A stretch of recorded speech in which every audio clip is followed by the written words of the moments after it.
Good morning my dear students. आज मैं आपको क्लास 8 मैथ का लेसन 12.1 गुणनखंड फैक्टर का मैं क्वेश्चन नंबर 1 एक्सरसाइज का लेके आया हूँ। इसमें लास्ट सवाल है 7वीं और 8वीं। दिए हुए पदों का सारा गुणनखंड ज्ञात कीजिए। 7वीं सवाल है 10 P Q 20 P Q 20 Q R 30 R P.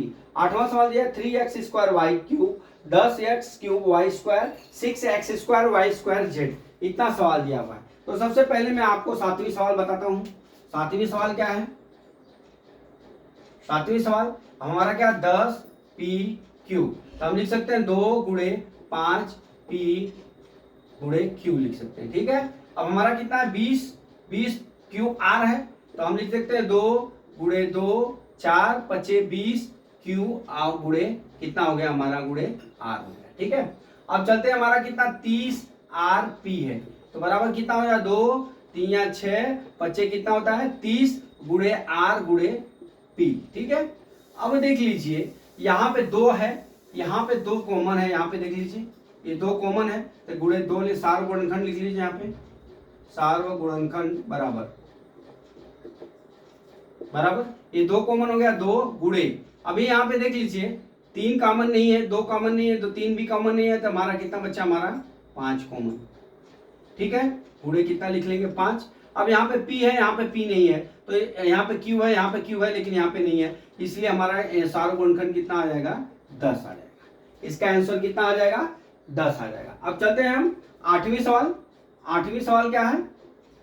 8वीं सवाल में ये है 3x स्क्वायर वाई क्यूब बराबर कितना हो जाएगा 3 गुणे यक्स गुणे यक्स गुणे वाई गुणे वाई गुणे वाई। ठीक है, लिख लिया। अब फिर कितना है 10x क्यूब वाई स्क्वायर बराबर कितना हो गया 2 गुणे 5 गुणे यक्स गुणे यक्स गुणे यक्स गुणे वाई लिख लिया।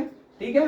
अब दूसरा क्या है हमारा 6x square Y square Z बराबर कितना हो गया 2 गुणे 3 गुणे यक्स गुणे वाई और गुणे कितना हो गया जेड हो गया। अब यहाँ पे लिख लीजिए सार्वगुणनखंड बराबर खंड बराबर कितना हो जाएगा। अब देख लीजिए इसमें यहां पे जो 3 दिया है, तो यहां पे किसी में 3 नहीं, नीचे वाले में है। अगर ये 5 दिया है तो 5 भी नहीं है। अब यहां पे एक एक्स जो है कॉमन हुआ, फिर ये क्या हो गया दूसरा एक्स कॉमन हो गया। अब देख लीजिए y कॉमन है, तो एक y यहां पे है। ठीक है। अब ये दूसरी y कॉमन है। ठीक है। और तीसरी y बच गया और z बच गया। ठीक है। तो हम क्या लिखेंगे 2 आया नहीं, हमारा क्या आया x 2 बार आया, यक्स गुणे क्या लिखेंगे y गुणे क्या हो गया हमारा y हो गया। ठीक है। तो बराबर क्या हो जाएगा हमारा यक्स स्क्वायर और वाई स्क्वायर हो गया। क्या हो गया हमारा यक्स स्क्वायर और वाई स्क्वायर हो गया। ये हमारा दोस्तों ये आंसर हो गया। तो दोस्तों इस तरह से हम सार्वगुणनखंड करना है, तो जैसे हम महत्तम निकालते हैं कॉमन ही लिखते हैं, वैसे सार्वगुणनखंड में हमको खाली कॉमन ही लिखना पड़ता है। इसलिए हमारा क्या आंसर आ गया 8वें का एक्स स्क्वायर और वाई स्क्वायर। तो दोस्तों मैं आशा करता हूं कि ये सवाल आपको समझ में आ गया होगा। अगला सवाल कल मैं फिर लेके आता हूं। जय मां सरस्वती, जय भारत माता, जय जवान, जय किसान।